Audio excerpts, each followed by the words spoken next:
Tesla மற்றும் space X நிறுவன தலைவர் எலான் மஸ்குடன் பிரதமர் நரேந்திர மோடி தொலைபேசியில் கலந்துரையாடியுள்ளார். இதுகுறித்து எக்ஸ் வலைதளத்தில் அவர் வெளியிட்ட பதிவில், எலான் மஸ்குடன் பல்வேறு விவகாரங்கள் குறித்து ஆலோசித்ததாகவும், வாஷிங்டனில் அவருடனான சந்திப்பின் போது பேசப்பட்ட விஷயங்கள் குறித்தும் கலந்துரையாடியதாகவும் தெரிவித்துள்ளார்.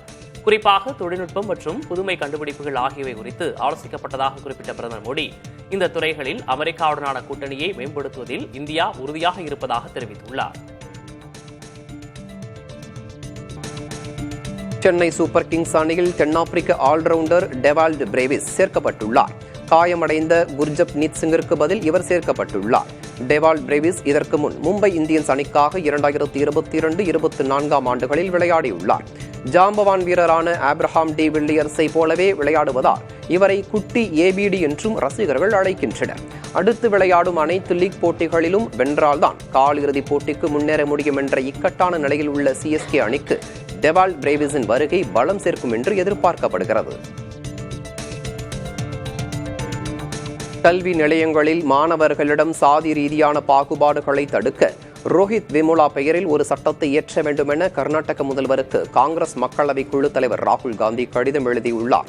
இன்று நமது கல்வி முறையில் ஒடுக்கப்பட்ட சமூகங்களைச் சேர்ந்த கோடிக்கணக்கான சிறார் பாதிக்கப்படுவதாகவும் ராகுல் காந்தி கூறியுள்ளார். தெலங்கானா மாணவரான ரோஹித் வெமுலா சாதி பாகுபாடு பிரச்சினை காரணமாக 2016 ஆண்டு தற்கொலை செய்து கொண்டார் என்பது குறிப்பிடத்தக்கது. சுபான்ஷு சுக்லா என்ற இந்தியர் வரும் மாதம் சர்வதேச விண்வெளி நிலையத்திற்கு செல்ல உள்ள நிலையில் அதற்கான பயிற்சிகள் அவருக்கு வழங்கப்பட்டு வருகின்றன. இதன் ஒரு பகுதியாக விண்வெளியில் பயன்படுத்தக்கூடிய பல வகை உணவுகளை அவருக்கு கொடுத்து அதில் பிடித்தவற்றை கேட்டறியும் சோதனை நடைபெற்றது. இதை கொண்டு அவருக்கு பிடித்த அதே நேரம் விண்வெளியில் பயன்படுத்த உகந்த உணவுகள் முன்கூட்டியே தயாரித்து விண்கலம் மூலம் அனுப்பப்பட உள்ளது. சுபான்ஷு சுக்லா உள்ளிட்ட 4 பேர் விண்வெளி நிலையம் சென்று 14 நாட்கள் தங்கி இருந்து ஆய்வுகள் மேற்கொள்ள உள்ளனர். சர்வதேச விண்வெளி நிலையம் செல்லும் முதல் இந்தியர் என்ற பெருமையை சுபான்ஷு சுக்லா பெற உள்ளார். 17 ஆண்டுகளுக்கு முன்பு 2008 ஆண்டு IPL கிரிக்கெட் தொடர் ஆரம்பிக்கப்பட்ட போது முதலில் நடந்த போட்டியில் விளையாடிய வீரர்கள் 2 இப்போதும் விளையாடுவதை சௌரவ் கங்குலி குறிப்பிட்டுள்ளார். பெங்களூரு கொல்கத்தா அணிகளுக்கு இடையிலான IPL முதல் போட்டியில் விளையாடிய விராட் கோலியும் இஷாந்த் சர்மாவும் தற்போதும் விளையாடுவதை கங்குலி சுட்டிக்காட்டியுள்ளார். அன்றைய நாளில் கோலி பெங்களூரு அணிக்காக விளையாடினார். இஷாந்த் சர்மா கொல்கத்தா அணிக்காக விளையாடினார். கோலி இப்போது வரை பெங்களூரு அணியில் இருக்கிறார். இஷாந்த் சர்மா தற்போது குஜராத் டைட்டன்ஸ் அணியில் உள்ளார். தொலைத்தொடர்பு நிறுவனங்கள் செல்போன் கட்டணங்களை மீண்டும் உயர்த்த உள்ளதாக தகவல் வெளியாகியுள்ளது. 10 முதல் 20% வரை கட்டணங்கள் உயரலாம் எனவும், வரும் நவம்பர் அல்லது டிசம்பர் மாதத்திற்கு முன்பாக இந்த கட்டண உயர்வு அமலுக்கு வரலாம் எனவும் கூறப்படுகிறது. மூலதன தேவைக்காகவும் வருவாயை அதிகரிக்கும் நோக்கிலும் கட்டணத்தை உயர்த்த தொலைத்தொடர்பு நிறுவனங்கள் முடிவு செய்துள்ளதாக கூறப்படுகிறது. அண்மையில் ஜியோ, ஏர்டெல், வோடபோன் உள்ளிட்ட நிறுவனங்கள் செல்போன் கட்டணங்களை உயர்த்தியிருந்தன. இதனால் வாடிக்கையாளர்கள் BSNL சேவைக்கு மாறியதும் குறிப்பிடத்தக்கது. அமெரிக்காவில் உருவாக்கப்பட்டுள்ள ஆண்களுக்கான கருத்தடை மாத்திரைகள் 99% பலன் தருவதாக பரிசோதனைகளில் கண்டறியப்பட்டுள்ளது. கொலம்பியா பல்கலைக்கழகம் உருவாக்கியுள்ள OCT-529 என்ற மாத்திரை விந்தணுக்கள் உற்பத்தியை தடுப்பது மூலம் கருத்தடையை உறுதிப்படுத்துவதாக நேச்சர் இதழில் வெளியான ஆய்வு கட்டுரையில் கூறப்பட்டுள்ளது. எலிகளுக்கு இம்மாத்திரையை கொடுத்ததில் 6 வாரங்களுக்கு அவற்றில் விந்தணு உற்பத்தி தடைபட்டதாக கூறப்பட்டுள்ளது. குரங்குகளில் 10 முதல் 15 வாரங்களுக்கு விந்தணு உற்பத்தி தடைபட்டதாக கூறப்பட்டுள்ளது. நெய்வேலியில் உள்ள நீர்நிலைகளில் மெர்க்குரி அளவு அனுமதிக்கப்பட்டதை விடவும் 115 மடங்கு அதிகம் காணப்படுவதாக தமிழ்நாடு மாசு கட்டுப்பாட்டு வாரியம் தேசிய பசுமை தீர்ப்பாயத்திடம் அறிக்கை சமர்ப்பித்துள்ளது. NLC அனல் மின் நிலையம், நிலக்கரி சுரங்கம் அமைந்திருக்கும் பகுதியை சுற்றிய நிலத்தடி நீர் மற்றும் குளம், குட்டை உள்ளிட்ட நீர்நிலைகளில் பெறப்பட்ட மாதிரிகளை சோதித்த போது அனுமதிக்கப்பட்ட அளவை விடவும் பெருமளவில் மெர்க்குரி இருப்பது உறுதியாகியுள்ளது. இது தவிர நிக்கல், லெட், காட்மியம் உள்ளிட்டவையும் வரையறுக்கப்பட்டதை விடவும் அதிகம் இருப்பது தமிழ்நாடு மாசு கட்டுப்பாட்டு வாரியம் மேற்கொண்ட ஆய்வில் தெரியவந்துள்ளது. வேகமாக நடப்பது இதயத்தின் செயல்பாடுகளை சீராக்க உதவும் என ஸ்காட்லாந்தில் நடத்தப்பட்ட ஆய்வுகளின் முடிவில் தெரிய வருகிறது. வேகமாக நடப்பது இதயத்தில் உள்ள அசாதாரணமான துடிப்புகளை சரி செய்ய உதவுகிறது என தெரிய வந்துள்ளது. ஸ்காட்லாந்தில் உள்ள கிளாஸ்கோ பல்கலைக்கழகத்தில் ஆய்வு முடிவுகளில் இது தெரிய வந்துள்ளது. மணிக்கு 4.8 முதல் 6.4 கிலோமீட்டர் வேகத்தில் நடப்பது உடம்பில் உள்ள கொழுப்பு, குளுக்கோஸ், உயர் இரத்த அழுத்தம் ஆகியவற்றை குறைக்க உதவுவதாக கிளாஸ்கோ பல்கலைக்கழக ஆராய்ச்சியாளர்கள் தெரிவித்துள்ளனர்.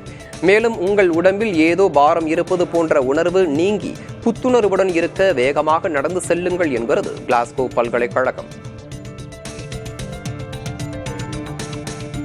ஸ்டார் வார்ஸ் ஸ்டார் ஃபைட்டர் திரைப்படத்தில் நாயகனாக ராயன் காஸ்லிங் நடிக்க இருப்பதாக படக்குழு தெரிவித்துள்ளது. லாலா லேண்ட், பார்பி உள்ளிட்ட திரைப்படங்களில் நடித்தவர் ராயன் காஸ்லிங். ஸ்டார் வார் திரைப்படங்கள் மிக பிரபலமானவை. இதுவரையில் பல பாகங்கள் வெளிவந்துள்ளன. புதிய பாகம் ஸ்டார் வார்ஸ் ஸ்டார் ஃபைட்டர் திரைப்படத்தை ஷான் லெவி இயக்குகிறார். படப்பிடிப்பு இவ்வாண்டு இறுதிக்குள் தொடங்க உள்ளது. 2027ஆம் ஆண்டு திரைக்கு வரும் என்று தெரிவிக்கப்பட்டுள்ளது.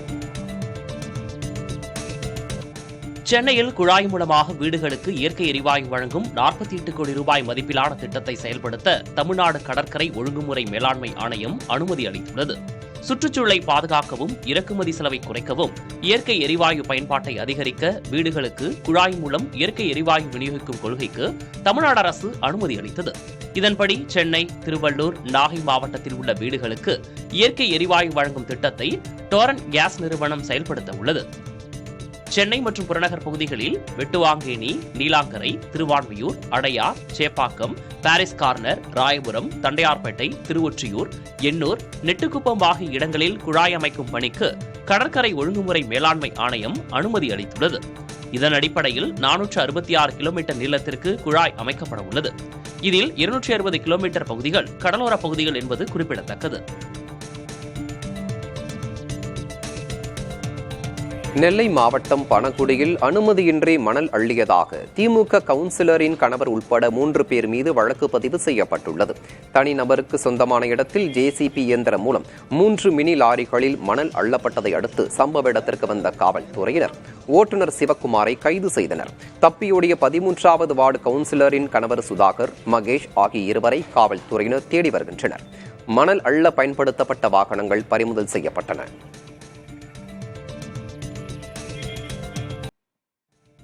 ராமேஸ்வரத்தில் உள்ள சொகுசு விடுதியின் 60 அறைகளை அமலாக்கத்துறை கையகப்படுத்தியுள்ளது.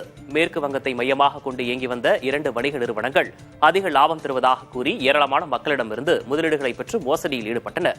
இது தொடர்பாக கொல்கத்தா போலீசார் வழக்கு பதிவு செய்து விசாரணை நடத்தினர். அந்நிய செலாவணி முறைகேடு தொடர்பாக அமலாக்கத்துறை அதிகாரிகளும் விசாரணை மேற்கொண்டனர். மோசடியில் ஈடுபட்ட 2 நிறுவனங்களுக்கு சொந்தமான சொகுசு விடுதி செயல்பட்டு வருகிறது. இந்த விடுதியின் 60 அறைகள், காலி நிலம் என 30 கோடி ரூபாய் மதிப்புள்ள சொத்துக்களை அமலாக்கத்துறை முடக்கியது. அறைகள் கையகப்படுத்தப்பட்டுள்ளதால் அவற்றில் தங்கியிருப்பவர்கள் வெளியேற்றப்பட்டனர்.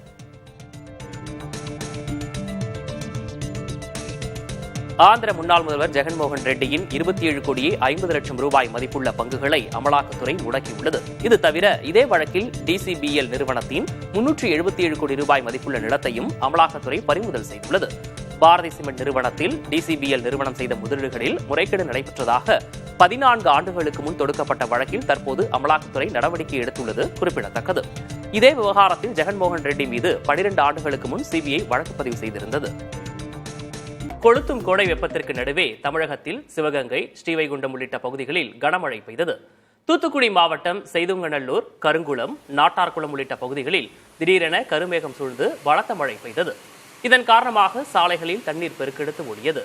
கனமழையால் திருநெல்வேலி, திருச்செந்தூர் சாலையில் வாகனங்கள் முகப்பு விளக்குகளை ஒளிரவிட்டபடி சென்றன. இதேபோல சிவகங்கை மாவட்டம் காளையார்கோவில், கொல்லங்குடி, நாட்டரசன் கோட்டையிலும் மழை வெளுத்து வாங்கியதால் வெப்பம் தணிந்து குளிர்ச்சியான சூழல் நிலவியது. இதனிடையே வளிமண்டல கீழடுக்கு சுழற்சி காரணமாக தமிழகத்தின் ஓரிரு இடங்களில் வரும் 24ஆம் தேதி வரை மிதமான மழை பெய்யும் என வானிலை ஆய்வு மையம் தெரிவித்துள்ளது.